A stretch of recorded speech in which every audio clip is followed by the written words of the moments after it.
Okay, And so McKinsey's come Shrey's out saying Conference, that Vancouver, Shrey Groceries, Spencer Oil, Okay, I'm just writing it out here. And then 5, BRICS currency. and then international news. BRICS currency would be international news. Canada isn't the C in Right. BRICS, so. unfortunately.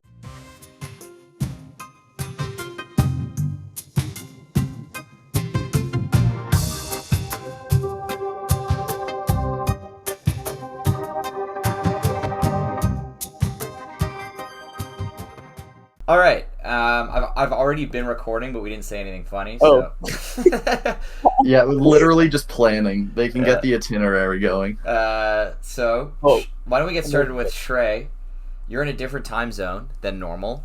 You're in India, at a conference for the what is it? The G20, the G7. G20. India's not part of the G7. Are there any oil protests thinking of? In India? No? No? Because I know India in general has, like, at least recently with the farmers' protests. Is that even recent anymore? Who knows? Had, like, a big commie presence. I figured there would be a decent activism thing going on if there was G20 happening. I think Well, I think India- associating communism with environmental activism is more of a Western thing. Right? Well, like, it doesn't have to be environmental, but I figure there would be something going on. I feel like third world communists are more into developmentalism, which is not necessarily environmentally friendly. Yeah. Well, India does have the world's largest rebel group, which is the Nalaxites, which are all Maoists in like Eastern India. There's millions of them just going around, still for like last 60 years. That's But still going. yeah, they're still going, as far as I remember. Maybe I'm wrong, but I think they're still going, if I remember correctly. But no, the conference, it was actually really cool because most countries don't care about the G20 or the G8. They only care about the leader summit when the prime ministers and the presidents all come.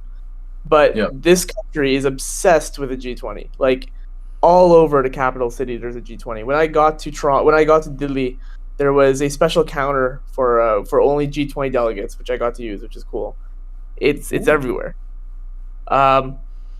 The conference is good. It's just for young entrepreneurs who are coming to try to emphasize and bring on more policies to support innovation.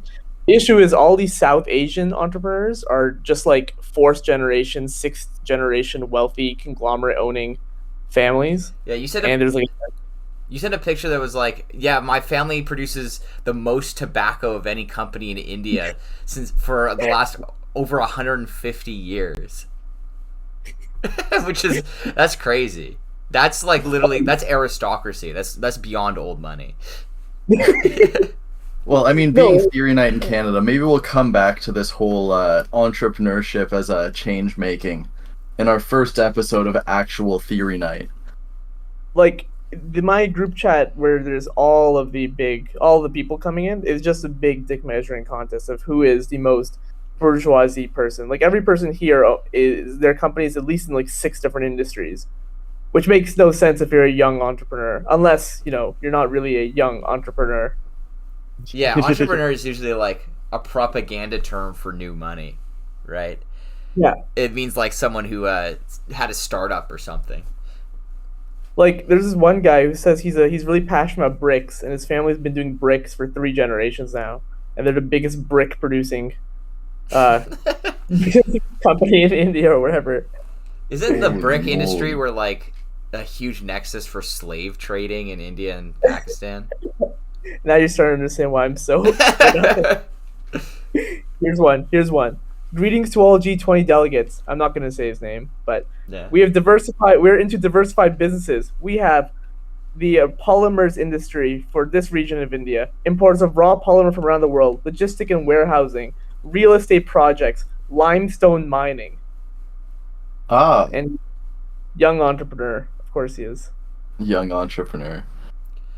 I think entrepreneur has to be like the idea of people describing themselves as an entrepreneur has just completely lost any and all meaning, if it even had any.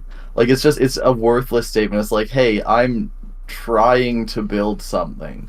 I feel like to me, entrepreneur is like kind of a cockier version of saying you're a small business owner, Because when you're a small business owner, you're at least recognizing that you have a limited market cap. Like a mechanic could only service like a neighborhood, but you're like, oh, I'm bigger than that. You know, my company might be small now, but it's going to be big tomorrow. You know what I mean? Yeah. Well, certain countries really go far. Like, I mean, India, I don't really understand why these massive conglomerates are calling themselves entrepreneurs. But I know in the U.S., for example, they go pretty hard with like if you're self-employed, you're an entrepreneur. Like I remember Andrew Yang, praise be upon him, when he was talking about his election campaign, he kept calling the truck drivers as entrepreneurs because they own their own truck, which like is such a stretch of what it's supposed to mean. Yeah. Yeah, like I feel like entrepreneur should be used when you're literally just making the company with like two friends. It's like, oh, I'm trying to start something up and see if anything happens. Once you have like, you know, it's like 10, once you have like real employees consistently, and that's like the core of your business, you're just a small business owner. Yeah. I don't know. Maybe that's giving entrepreneurs too much credit, though. I don't think I know a single entrepreneur who's running on really anything but just like trying to Ponzi scheme their way up to getting on the 30 under 30 list. Yeah. Well, yeah, I think entrepreneur is more just like a propaganda term for small business owner. Yeah. I'm a small business owner, but I'm also trying to make good change in the world. Forget the fact that, you know, it's just buying into the same thing that refuses to make change in the world. But we'll come back to that topic. So, yeah, Shrey, other than that, how's the conference? The conference was good. We went to one of the top. Okay, so one thing I will say about Indians, very, very smart people. Very smart people. They have no idea how to do any graphic design or any kind of business presentation. Is it in like a Japanese way or is it different? I don't know what a Japanese way means. Oh. Japanese is just like HTML5, baby. That's what you get. Is it actually? Yeah. All Japanese websites are just like HTML with minimal CSS over it, and that's it. Well, no, the way Indian graphic design works is that Indians, I found, are very logical and very mathematical, which means that they will give you every piece of information possible in their presentation. So it's just overloaded with like stats and data and massive essays. And you're like, please, I'm trying to get through these slides. I don't really care. Haven't you seen like those ads for programming courses that are conducted in India, Spencer? Like these? Oh, baby. Yeah. Damn. Oh, this is like what's his face is no longer my friend. Yeah, that kind of stuff. Yeah, I love India so much. Like India, I love them because they have the spirit, you know? They have that joy of just creating something and putting it all out there. And then when we look at it from like our Western corporate like sterile view, it's just like, oh, this is like a kind of like an overblown grade 5 kind of edit, but it's just, it has that je ne sais quoi, that Indian je ne sais quoi. It captures, I think, one of the more endearing aspects of Indian culture, in that they're still pre-irony. You know how over the past 50 years, Westerners have gone from pre-irony to ironic to post-ironic. Indians are still in that like earnest pre-irony phase. Yeah. I think I mentioned this in the group chat, but like it's wild that so many people were not allowed into India for the G20 just because they have their passports. Like there's some Canadian delegates who are not allowed in because they have Pakistani ancestry, and so India was scared of them. Right. or the Chinese delegation was decimated, where there's supposed to be 47 of them, but only one was gone through, and that one has an American passport. Yeah, well, I'll talk about that later, about how BRICS is not even a real alliance. Like, they don't even like each other. But there's some cool people coming. I know one of the 1,000 Saudi princes is speaking at the event, which is kind of fun. I recently learned that my co-founder, she went to school with some of the Saudi princes, but they hated each other. So there you go. Okay, well, that's your conference. Now, Shrey, you said it's a big dick measuring contest. Did you see any booths for harder around? Well, the conference hasn't started yet, so I haven't seen anything. There was like one British guy who posted in the group chat saying anyone going to the pubs, which is pretty awesome. Holy based. Hell yeah. North FC rolling up.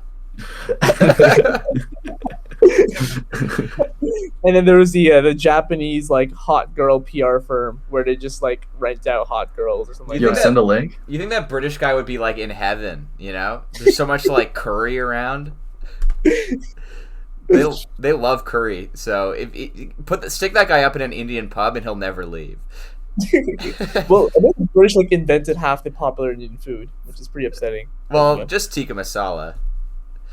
Yeah, that's true. Yeah, I don't like butter chickens from Delhi. That's the other big one, right? Yeah, I think it's from a gay bar at Delhi or something like that. I remember the restaurant's called like gay. Now, Okay. Shrey, have you been to any Indian pubs? I have not. No, I've been sticking. Unfortunately, my comrades in the Canadian delegation are mainly sticking to the restaurants and the hotel, which is pretty upsetting. Though we did So have lame. we had high tea with the High Commissioner today, which is pretty cool. Now, Do they not know how to live a little? toucans what are I'm from tropical areas. So, is there an Indian pub that's named after like turkey vultures down there, like a Canadian like temperate or tundra bird that you can hang out in, where instead of showing baseball, they show cricket? I wouldn't be surprised. Like I have seen signs saying, "Be careful of don't hit like for cars. Yeah. Don't hit the rabbits, dogs, cats, or peacocks on the road." Which is kind of cool. So maybe there's a peacock somewhere around here. Well, I isn't love. that the this home was- of the Peacock Throne, New Delhi, the old Mughal capital? I'm pretty sure the Peacock Throne's in the UK. Uh, I'm pretty sure that's in a British museum. the Peacock Throne itself? No, but Yeah. New Delhi is where it's from. Yeah, well, yeah, but but you know, I think it's now the home is now. Let me fact check this. I'm pretty sure it's been longer in the UK than it has been in India at this point. History. Let's check. In 1908. It's lost. No one has it. Oh, I guess you gotta find. During the Sepoy mutiny, the Sepoys like destroyed it. Oh, Well, if it's lost, I mean, it's probably just the British, isn't it? The Red Fort, which was one of the nexuses of British control during the rebellion, was looted and destroyed, and the throne was never found. A piece of the throne was reported to have surfaced in New York City in 1908. actually, What was I there is telling you one guys? more- There's one more thing I do want to talk about, but it's a little bit against my I guess native countrymen, even though I don't really consider myself Indian. Yesterday, the Canadian delegation went to the Taj Mahal for just to check it out, and they were saying that while they were at the Taj Mahal, so many locals came up to the white people to take pictures with them and selfies with them. Like they would point away from the Taj Mahal just to have a selfie with the white people. Well, And there was even one point where like one of the women here, she has like this software company from Saskatchewan, mhm. and this 3-year-old ran up to her and started just like rubbing her skin just to feel it. So good. Asians love to exoticize white people. They love it. Oh, wait. Although the Peacock Throne is lost, a replica of it was constructed by the King of Bavaria in the 1860s. That's still around. All right. Now, Is that the first Aryan? what? Is that the first pro-Aryan German? Well, this was during the West's fascination with India in the late 19th century. Oh yeah, Yeah. like Queen Victoria's like personal assistant was in the Yeah, she imported an Indian guy to hang out with and teach her Hindi. Now, Shrey, away from international news to something more local, the Vancouver Dockworkers Strike. How's that going? So I haven't gotten the most of it. I think they're still in negotiations. The crux of it, for those who don't know, is that a large chunk of Vancouver's ports, or the British Columbian ports and associations, are under strike, with the dock workers leaving and walking off the job, because the newest port they're building out there is going to be fairly automated, and the BC's ports are scared of making this precedence to automate a lot more ports. Well, Now, Now, was it the IMF or the World Bank that came out recently? No, it was McKinsey that came out and was like, yeah, automation is actually bad. yeah, McKinsey came out saying that automating the ports reduces productivity. We should have more people at the ports. that's funny Yeah. because objectively it increases productivity. I think they're just scared of like the Graeberite prophesized social crisis where capitalism forces mass unemployment in order to increase intensivity and productivity by automation, and then it's not gonna be fun for anyone if there's like a social crisis caused by unemployment. I mean, I it feel could like- also be that they assume that automation is going to have enough errors that literally just like, I imagine the workforce has been slimmed down so much that it's become more inefficient. So automation would make it more efficient than that, but just like having it properly staffed would make it more efficient than both because people are good at adapting. And frankly, based on all the workplace automation I've seen, which isn't even tough things like self-checkouts, how do they suck so much? Well, aren't checkouts like really effective? Yeah, Like, they're able to they reduce- massively increase throughput of checkouts, Yeah. self checkouts. Like you can instead of having like 5 lanes, you could have like 5 lanes plus 20 self Yeah. adjudicated lanes. You replace 2 lanes with 6 self-checkouts, so there are 6 things going on, even if each one is less efficient. But they just kind of like suck. Something goes wrong and you need to defer back to an employee. And I figure for something like this, they're just predicting that something would go a little wrong enough that it would just, demand that there would be enough like hiccups that have to defer right back to people, which would be understaffed again. So Actually, that's right. what I think they're seeing. No, you're right. That was Maybe not. McKinsey's argument. McKinsey's argument was that there is so much mistakes happening at ports that automation's good when everything is set. Automation sucks when something has to change suddenly. Yeah. And so a lot of the ports were having a lot of issues, especially in LA and New York, and that's why according to McKinsey, it's better to not have automation. Well, the thing is, like, automation generally does increase productivity if you have staff who are trained to work with the automation tools. Yeah. Right? It might also be a function of the fact that just no one's ever willing to train anyone to use anything. Right? When you put in like new robot cranes or whatever, you reduce the number of longshoremen you need to load a boat, but you now need to train a specialist to supervise the robot crane. And I guess like the rate of profit has declined so much that they just don't want to spend money training anyone because it's just never going to pay off. Yeah. I do find I was reading a book that was talking about an economics thing where people said, "Oh, why is business going so sideways?" And it just said that businesses have just completely stopped doing the things they need to do to self-replicate. Like everyone's demanding trained employees. Literally no one is willing to train employees. They refuse to do that. So they're trying to like put that on the government, but then the government has different requirements and does things differently than private industry. So it's just a bit messy. It's gotten to the point where the Ontario government actually provides like hundreds of thousands of dollars each year to companies in order to hire people to train the employees at the company. And does that work? Like it works, yeah, it like helps upskill the people, but it shouldn't be the government paying companies to train people. The companies should be training the people. Yeah, this is just kind of like, well, we'll come back to another case of this, but just capital failing to or the private industry failing to self-replicate without intervention of the government, and everyone's like, dude, they'll still try to, all of the business people will still try to fight for less government intervention, but they're just relying so hard on government intervention just to survive. Yeah, it's also like, as always, as Mark said, automation is not bad. Automation is objectively good, right? It reduces the workload of society at large. It increases like the amount of production capacity that could be allocated.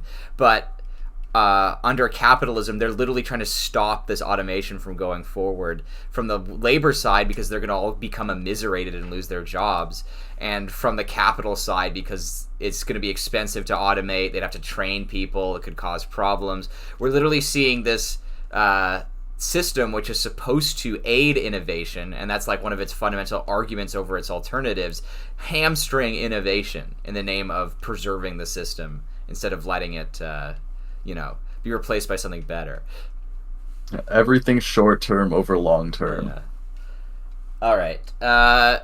Shrey, also on the domestic front, over the past decade, Canada has been racked by scandal after scandal of price fixing in almost every industry, but most egregiously, the thing we all need to survive, food. I believe you wanted to talk about Canadian grocery price fixing. Let me just start this off before Shrey even. I love the fact that the big price fixing thing was like bread. It wasn't even like nice cheeses or something like that. That's clearly a luxury. It's just, this is the cheapest food that is consumed by like the poorest people and everyone every single day. This is where we're going to screw people. Bread is literally like the oldest human recipe after beer. It is one of the most fundamental foods of civilization itself.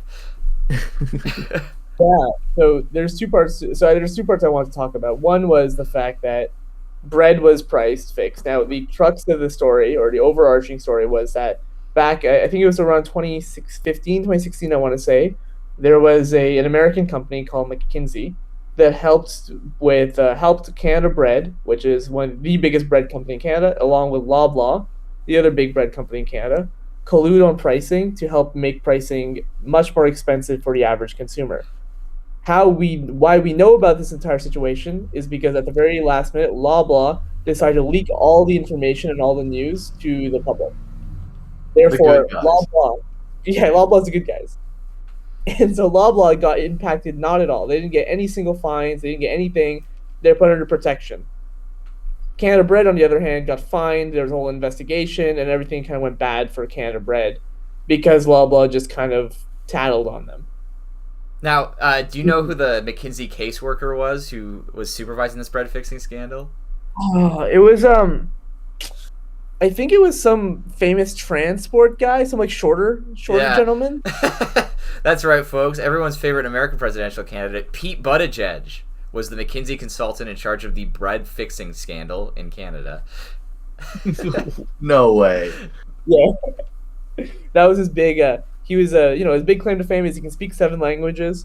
Went to war, and helped increase the prices of bread for all poor people in Canada. Somehow I only believe one of these. Well, he did. He was the whole thing is the fact that he was like a CIA agent, right? Like he went to war in the sense that he was in like special ops. Like he was in special forces. Is this special ops as in like worked spreadsheets? No, like CIA shit, like torturing people and stuff. And then, after the war, he went to work for McKinsey, which is like the most CIA front company of any company on earth. And then he became mayor of South Bend, Indiana, and he his presidential run, he was basically the CIA PSYOP candidate. Well, I'm happy he's now a transport minister and he's not rigging any elections. Yeah, now he's just blowing up trains. He's really upgraded. Is this like one of the most despicable career paths in history? This is awful. But coming back to it, Loblaw, as a sorry and apologies, what they did was they gave everyone, if I remember correctly, $25 off their next grocery. I thought it was a gift card that they gave out. Yeah, it was a gift card, if I remember. Let me look at that. Loblaw's bread price gift card. It was a $25 gift card to Loblaw's. Yeah, which is so funny because no one's spending $25 only, so they got more customers out of this. Anyways, food inflation's pretty high, so the Canadian government recently, in order to tackle food inflation and stop the hurt and pain, decided to give people up to, if I remember correctly, up to $300 as a now, up to a minimum of what? I think a minimum was like 150. Oh, that's actually all right. Yeah, No, no, it is. It's a one-time fee a one-time payment in order to help with food inflation. Oh, okay. Sorry, Like, I thought we were talking. We're on the flip side. I thought we were still in the last thing. no, no, no. I was Flip thinking side. they're still giving out gift cards, and I was like, that's actually a decent sized gift card. But no, it was just the $25. I thought you were saying there's a range. No, this is the government paying Yeah. basically a stimulus check for Oh, food. so this is another thing where it's effectively the private industry relying on government to continue to keep the ball rolling. They can't. Well, I had something written down for this from my last book. Yeah, you're not talking about how much they're taking. You got to frame on what they can give. Don't talk about the expense of groceries or anything like that, which we still do. But like, have the government keep the ball rolling for the expense of groceries so that we can worry about something else. I mean, like, If that's coherent. it's just more demand side politics. Here's $150. Hopefully, you get food this week. Next week, don't worry about it. You can figure it out next week, and it doesn't really solve anything. Like, food prices are still going up. Yeah, it's not going to reflect inflation in any way. I mean, it's good the government is helping people, but the solution is to go arrest the Loblaws executives and have a public show trial or something. Yeah. So I did some math recently, and this isn't directly towards groceries, but it really does stress something. Where I was at Subway the other day, Sababi, and I looked at the price for all the footlongs, and I think the cheapest one was about $13.50. And I went to my good old inflation calculator, because I remember when I was a kid, there was the $5 footlong. You could get a $5 footlong. So I assume when I was a kid, that's probably like '08. Or somewhere around there. Well, I don't know. I Maybe the date's a little wrong. The $5 footlong was actually a lost leader that the franchisees made the company abandon because it never was profitable. Okay. It always cost more than $5 to assemble the footlongs, like in labor plus like the sandwich cost and stuff. So I think the actual price of them was closer to like $6. So so $6. Yeah. We'll run with these numbers still. Yeah. But at $5, I plugged it into the inflation calculator and said $5 in 2008 was equivalent to what now? And the official Bank of Canada or whatever inflation calculator says about $6.25. So if we're going at $6, it would be about $7.40. But congrats, guys, we're sitting at $14. So inflation. I'm telling you guys, I think I know kind of what's up with the numbers, with all how they've tied it to mortgages, which do not move for a 30-year period, so everything is way behind. But the inflation calculator is broken. Things that were $5 in 2008 are not just over $6 now. That is not true anywhere. No one anywhere thinks that's true. Everything is up minimum way more than that. I also want to add how cynical this policy is, by the way, of giving people $150 to $300 or a couple $100 for a person to help with groceries. So back in 1930s or 1940s, William Leon Mackenzie King Jr., who was prime minister at the time, realized that it's so smart just to give people a little bit of money. And if someone ever attacks them for giving too little money, they'll be like, "What? Are you so rich that this money matters not at all to you?" Yeah. And you can't argue against that. You can't look like the asshole. Be like, "No, that is not a lot of money," because then you just look like an asshole. And so this is just a indisputably horrible policy, but you can't argue against it. Yeah, here's the government kind of stepping in to try to help poor people, because poor people are not the focus of the market. It just does not matter for that, because they have less money to extract, and it's a one-time payment, so good thing that we're not solving the issue. Okay. We're not fixing the core of the issue. And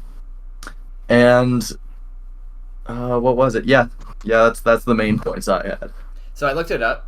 So, of the $5 footlong promotion sandwiches, when it was introduced in 2008, all of the sandwiches were profitable at $5.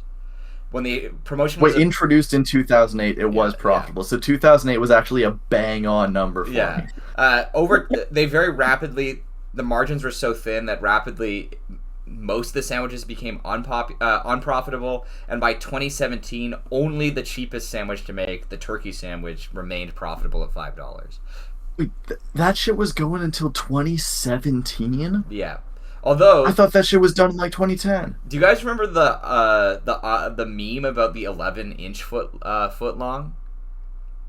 There was Yeah. yeah. Apparently, Subway got sued and had to pay out $525,000 as a result of the 11-inch foot long picture. Other issues with the $5 foot long promotion: its biggest spokesperson, Jared Fogle, was sentenced to 15 and a half years in prison in 2015 for pedophilia. And Jared Fogle's name, I must say, has truly lived on in a way that I would never have guessed. Also, Subway was the first build-your-own-sandwich chain to hit mainstream, and then in 2016, a bunch of competitors started expanding too. Jersey Mike's, Jimmy John's, among others, which led to a decline. Mr. Sub. A decline in market share, yeah. So eventually they had to abandon the promotion because it became unprofitable. But you know what? If the turkey sandwich is still profitable at $5, just have a $5 footlong turkey sandwich. You know what I mean? Yeah. If you take a look, I just sent a. Well, luckily the turkey sandwich is probably sitting around $13.50 right now. I just sent a screenshot. This is from Spencer's right. This is from the official Bank of Canada's inflation calculator. As you can see, $6 in 2008 is now equivalent to $8.22 in 2023. Yeah, these guys are fucking lying. Yeah. That's all there is to it. Okay, so I will say, I know that I mentioned it earlier, that what we've done is when inflation got too high, we tied inflation as well to mortgages, and mortgage payments don't really change over 30 years, which means that in periods of high inflation, the official inflation number will be significantly lower, and then 30 years later you'll kind of catch up to what it was supposed to be in that moment. So it makes it much less volatile because everything is focused on being low inflation with low volatility, but in doing so they've essentially just smited the ability for the number to be relevant at all. Because if you think about it, like 30 years and it catching up, that is a huge timeline. Like, that's not even 10 years is a long time. 30 years is like a generation and a half later. 2008, we're halfway through that 30-year period for 2008, and that's kind of important. And other major events like COVID have already happened. It's just kind of like a big deletion of any important data. Yeah. All right. Well, let's move on to Spencer, oil pipeline news. I think you wanted to talk about it. Oh yeah. So I was peeping around. I don't have a phone anymore. But I was peeping around on Instagram last week, and I noticed a lot of people were posting an article about how an underground pipeline was starting to get drilled and like constructed, and just no one was talking about it, which seemed a little sussy, a little suspicious. And I decided to do some reading on oil pipeline development and found a couple articles. It's not necessarily over the last week, but it is fairly recently, 2023. And I just kind of wanted to start beefing with this as an anti-Shrey, anti-pipeline type guy.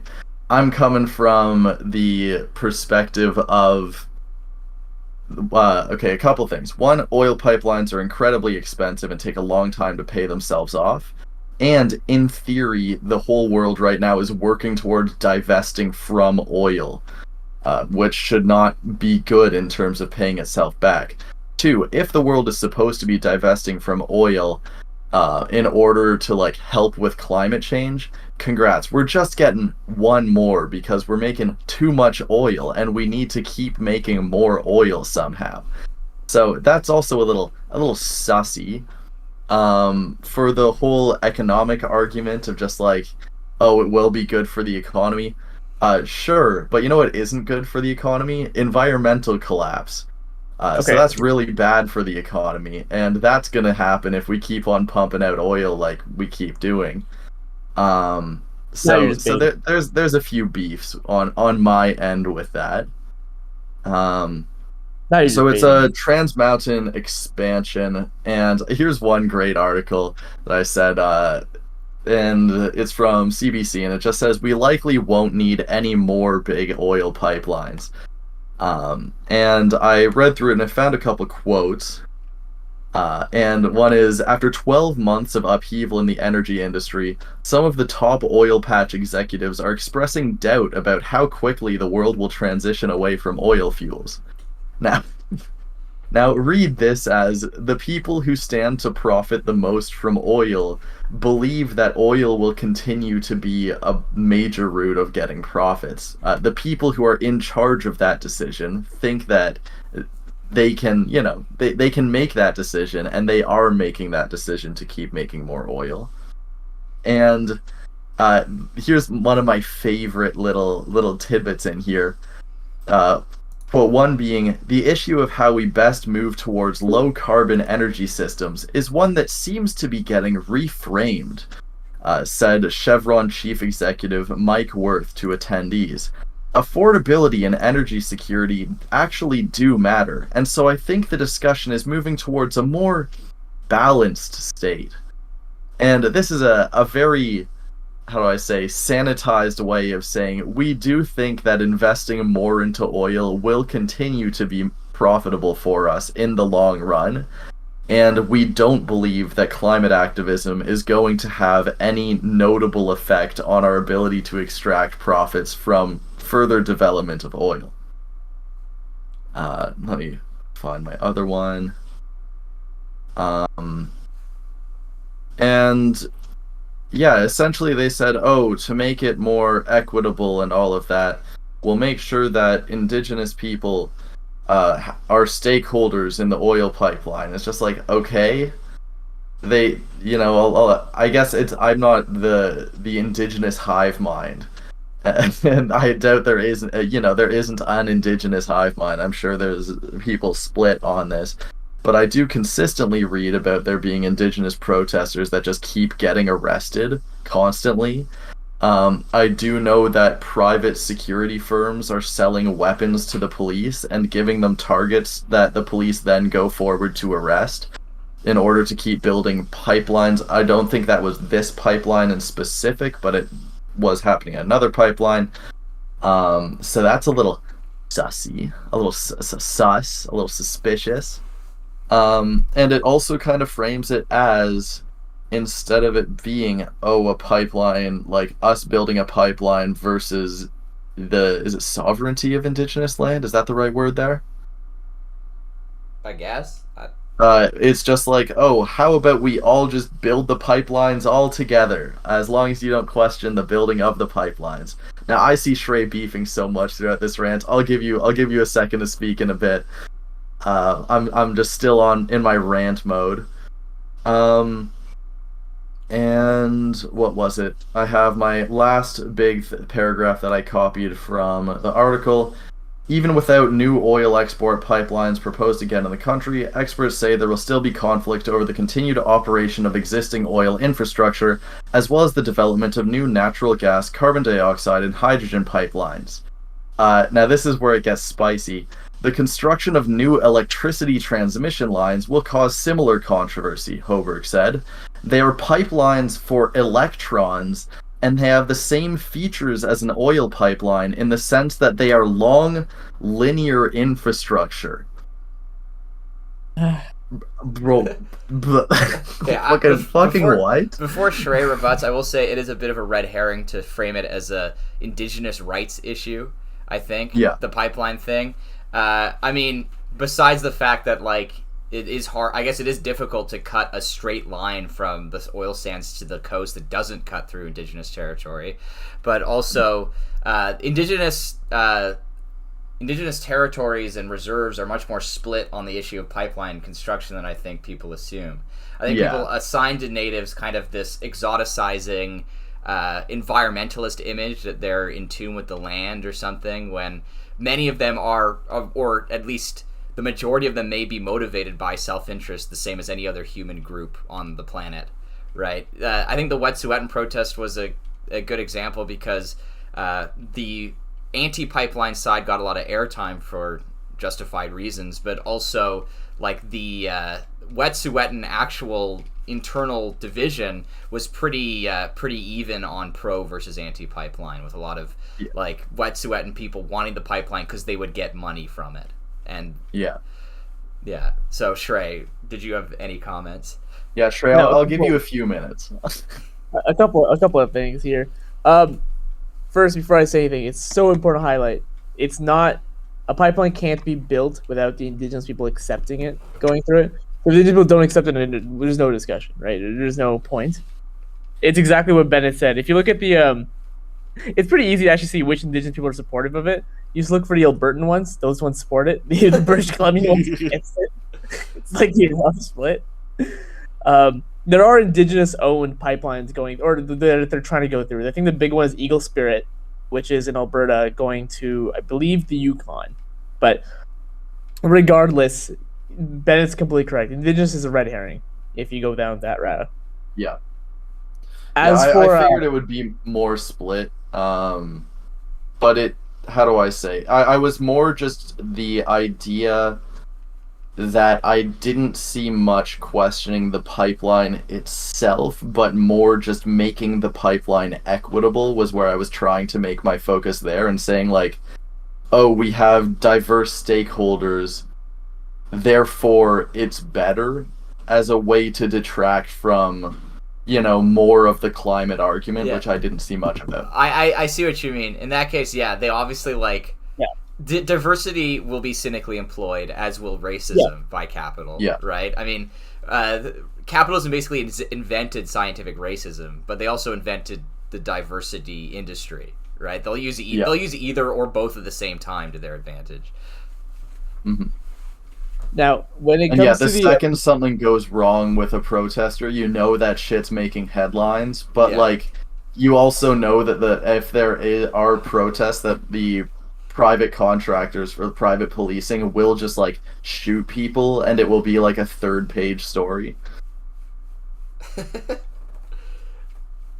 It's also with remember, the goal is not to reduce oil. The goal is to reduce reduce carbon dioxide in the air, right? And there is the unfortunate fact where a lot of oil right now and a lot of other fossil fuels are being used, which are dirtier than oil, that needs to be replaced. And so every step towards replacing them in order to reduce the reduce the carbon dioxide in the air is important. Well, I will say that there's the thing with the oil that is also like, I guess, one of the lesser side effects of things like coal is that it has secondary local damage beyond carbon dioxide emissions. While carbon dioxide emissions harm the whole planet, one of the main concerns of the oil pipelines is the fact that they can rupture and spill oil on the ground, right? Yeah. In the same way that one of the secondary concerns with coal burning plants is the fact that they spew radiation that's been trapped in the coal everywhere. Now, I wanted to say for this one, I do know now. This one hurts my heart a little bit.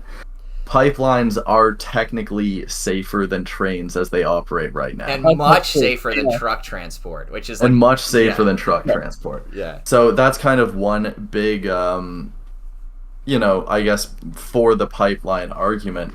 But one thing that I always thought interesting about trains was, one, upgrading train infrastructure, like, not that expensive, frankly.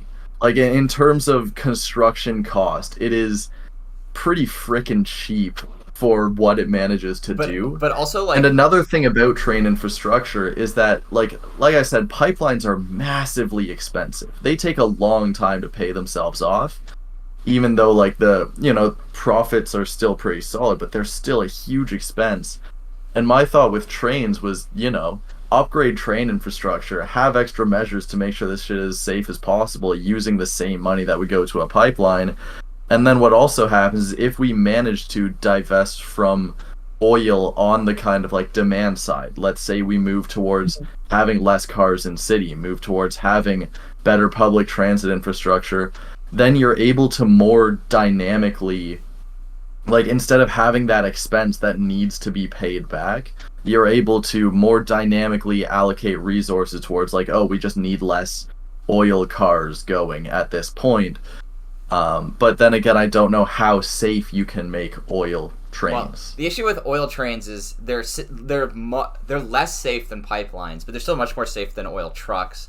And also, train infrastructure that would be used for oil trains, while it has the risk of derailment, railways have other uses besides moving oil. An oil pipeline only moves liquids, right? It's like a vacuum sealed tube that moves a liquid.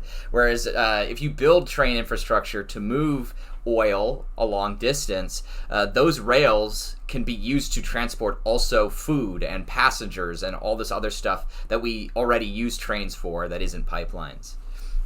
Yeah, and we could also have good train infrastructure where, let's say we have flights that go across the country and they're hundreds of dollars. Yeah, they're if not even like $1,000. I think it was like a few years ago when we were looking at it.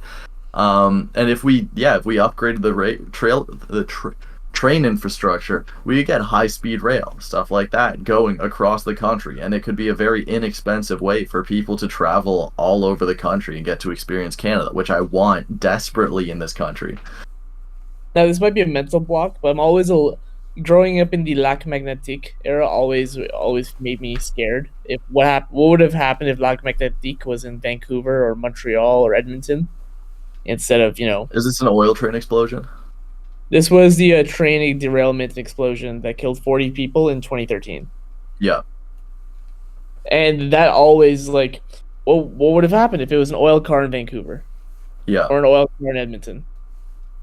Yeah, well, the thing is, train derailments are preventable disasters. Almost always. Like, it's always either due to human error, which generally occurs in train derailments due to understaffing, or it's an infrastructure failure, which occurs due to the brakes not being maintained properly, or if we think about East Palestine, not Canadian, but the most recent train derailment that was a major disaster as well. The train was on fire for like 100 kilometers. But they invested so little in maintaining the infrastructure that after it went over like 3 things that were specifically supposed to detect that kind of fire, none of them went off because they'd all just degraded.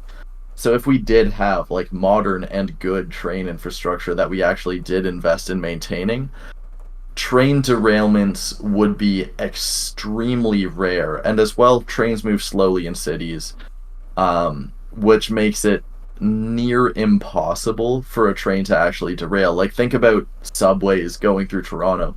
How many of those do we have going constantly, and how many derailments do we get?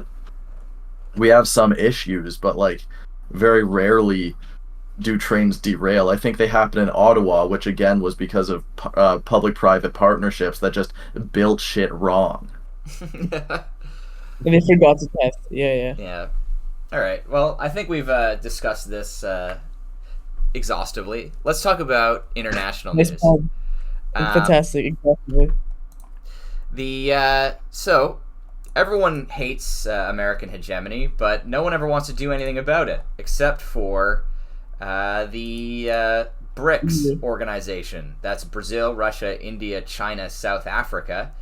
And BRICS has been waffling recently about adding a alternative to the US dollar as a world reserve currency that so far has just been referred to obliquely as the BRICS currency. So there's a few issues with this. First of all, besides China and India, if this currency is backed by BRICS, Brazil, Russia, and South Africa, the other 3 members, do not have stable or strong economies. Russia's economy is weaker than Italy's. South Africa has rolling blackouts that they have to schedule because their energy production level is so low. And Brazil is locked in a constant extreme inequality struggle. And besides that, the BRICS countries don't even get along. China and India famously had a border clash last year, and ongoing tension still exists between China and India. Brazil and China are also nominally left-wing countries, while Russia, India, and South Africa are almost ultra-nationalist. and they are only united by their common resentment of American hegemony. Russia also has claimed the BRICS currency would be gold-backed. They claimed that in a recent presentation in Kenya, trying to get East Africa on the side of the BRICS currency, which is a wild thing to promise, considering the gold standard was abandoned for good reason 50 years ago in most countries. And now, can you just elaborate? Because I always forget why the gold standard was abandoned, and I always get asked it when I work with computers. Everyone always asks me about crypto, and then they ask about the gold standard. Well, the gold standard.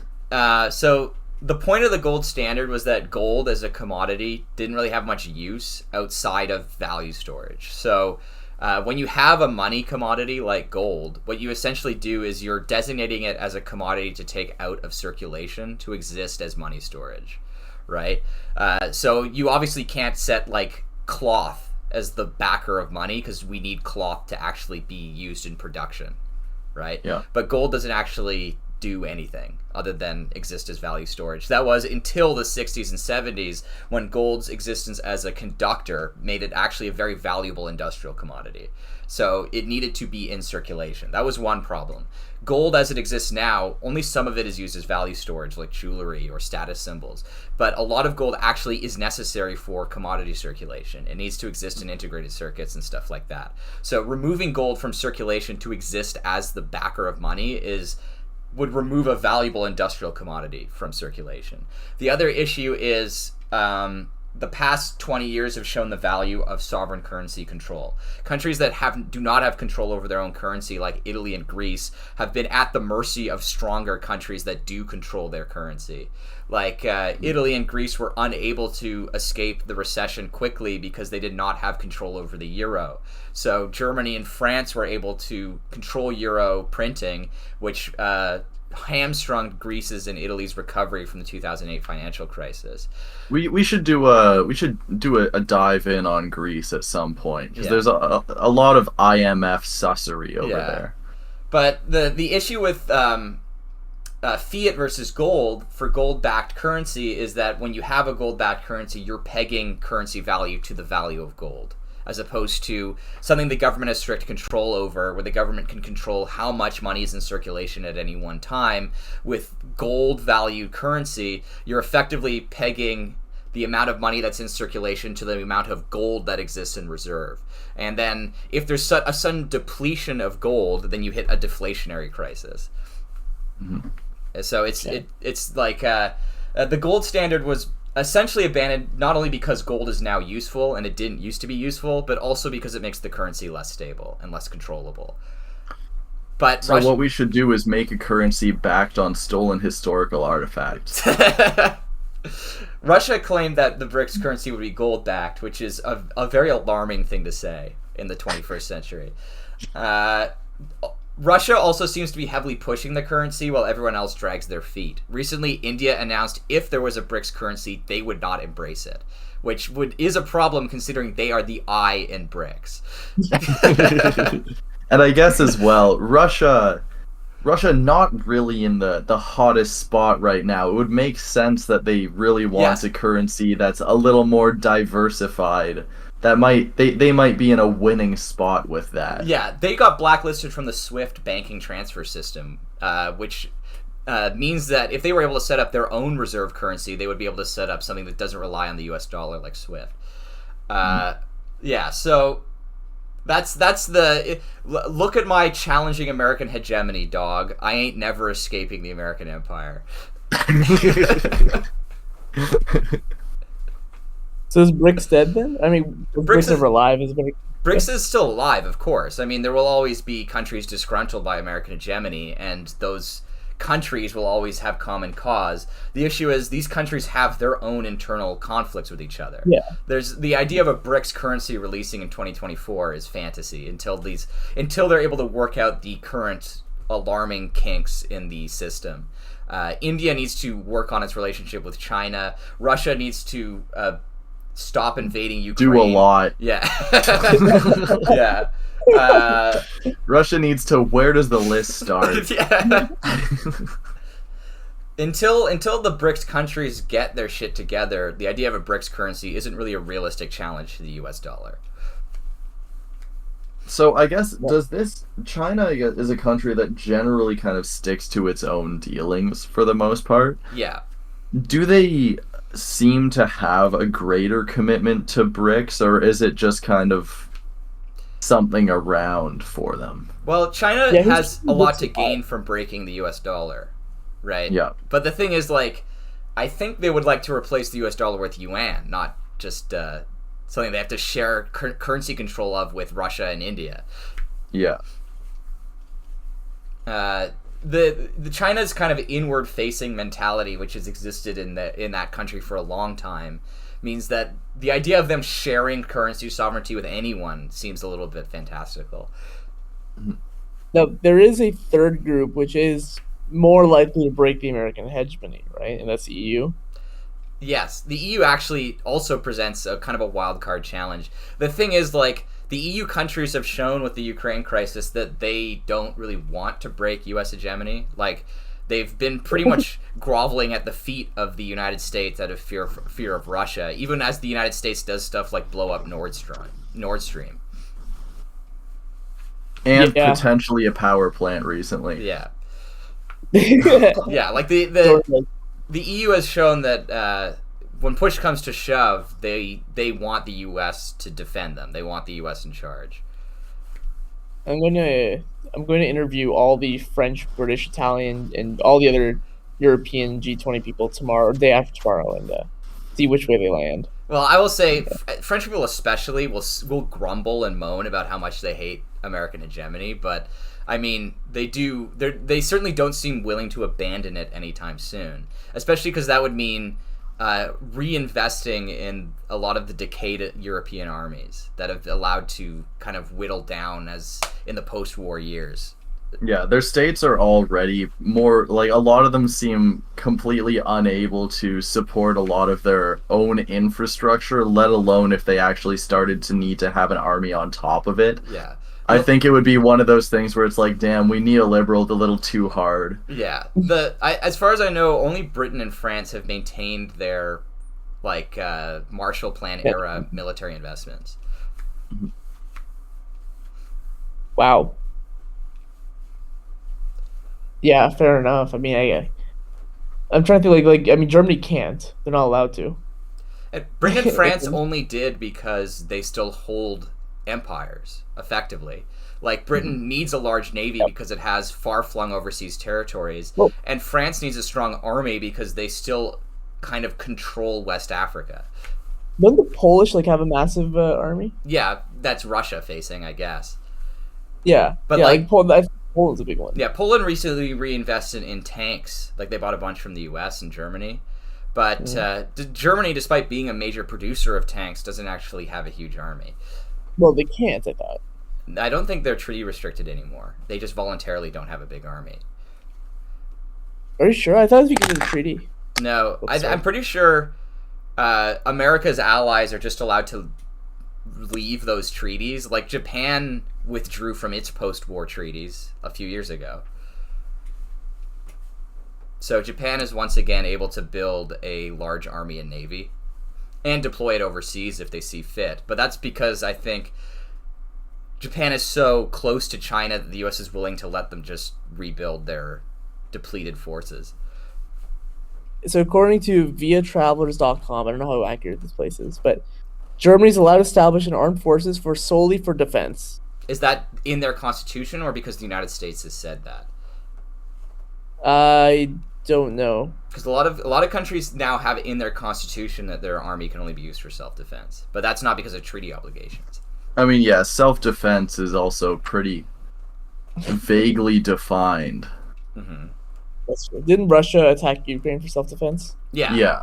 I mean, you're not allowed to just declare offensive wars without justification anymore, like in international law, right? So any country that invades any other country will have to claim some defensive cause, like the Iraq WMDs and stuff like that. Did Saudi Arabia declare defensive when attacking Yemen? Probably. They probably cooked up some terrorist threat that doesn't exist. Yeah. I mean, I can look it up right now. Why did Saudi Arabia invade Yemen? attack Yemen. Yeah, so it's because of the Houthi movement. Houthis. Yeah. Yeah. Yeah, so nominally it's in defense of the so-called legitimate government of Yemen. All right. Well, it seems we're running out of steam for this whole bricked up currency. Yeah. And if anyone's wondering why this episode's coming out probably on like Thursday instead of Monday, and why we're hitting almost a full week late for our episodes, it's actually because we've been working on this new trend that I found. And it's this Dutch solution to busyness that has captivated the world. That's the name of the article here. So let me get started reading. This is by Olga Mecking. And it's BBC Travel is where I'm getting this. And it says, Nixon, a Dutch wellness trend that means doing nothing, has caught the attention of the world as a way to manage stress and recover from burnout. Ladies and gentlemen, you hear it here first.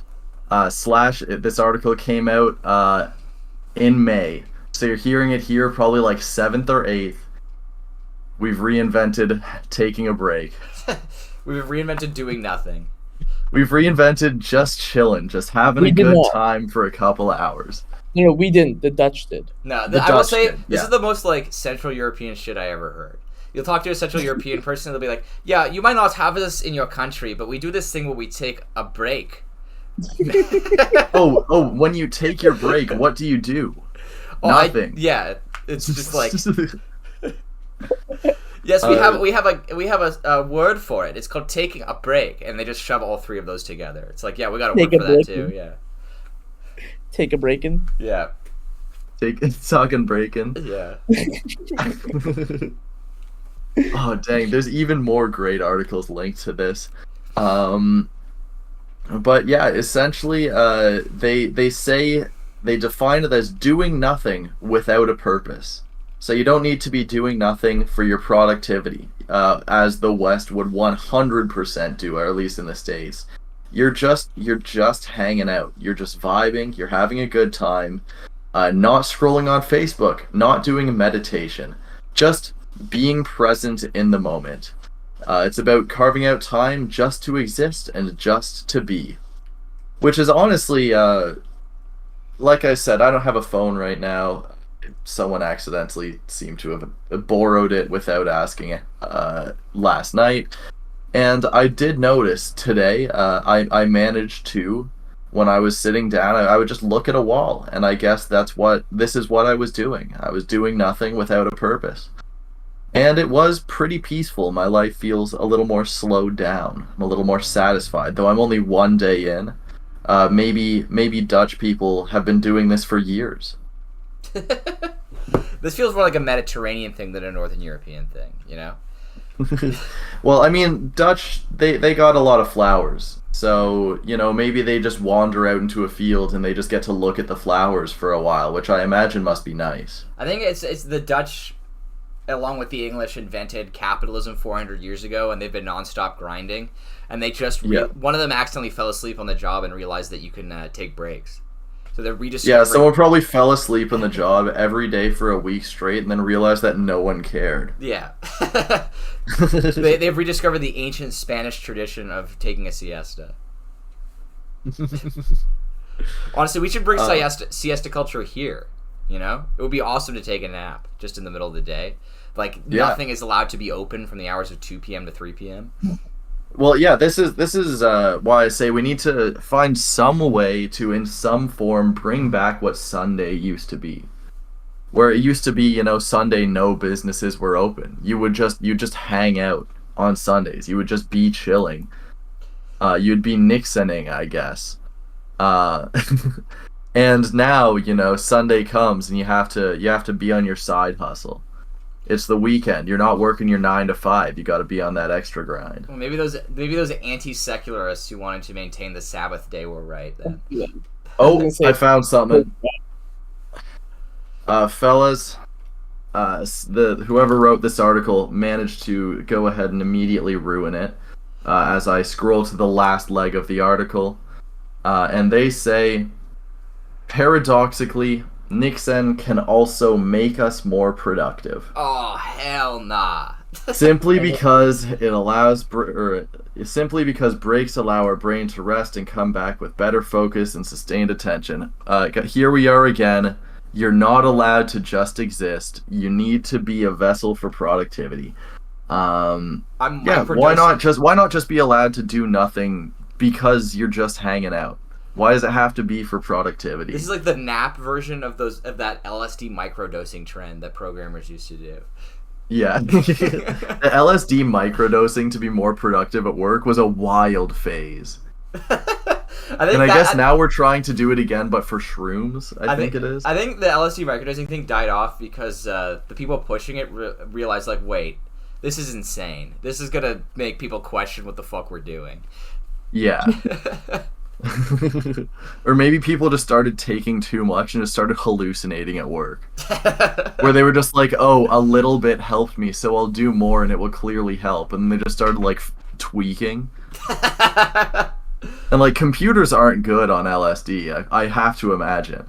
No, probably not. So, but yeah, it says that the Dutch seem to have a lot of ways to kind of go about this. They have, their active transport where they're just able to go and bike around for a little bit just to get places, and it gives you time to, take your mind off something. You're just biking, you're allowed to enjoy the weather, allowed to enjoy your surroundings.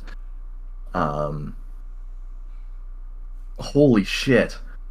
Okay, however, Lonsbach or something is not a fan of doing nothing as a stress-preventing measure. Oh, wait. I'm a bit skeptical that you should create a buffer between you and stress. I don't know if that's even possible the way that we live and work now. So this guy's just subscribed to the way that we do things. That guy's David Goggins pilled. Radical for the status quo. Alright. I think we'll wrap it up there. Sounds good. That's good. We'll see you all next week. Anyways, guys, we'll be Nixoning until, for the next 2 weeks until we get the next episode out. Alright. See ya. We're doing nothing. Bye.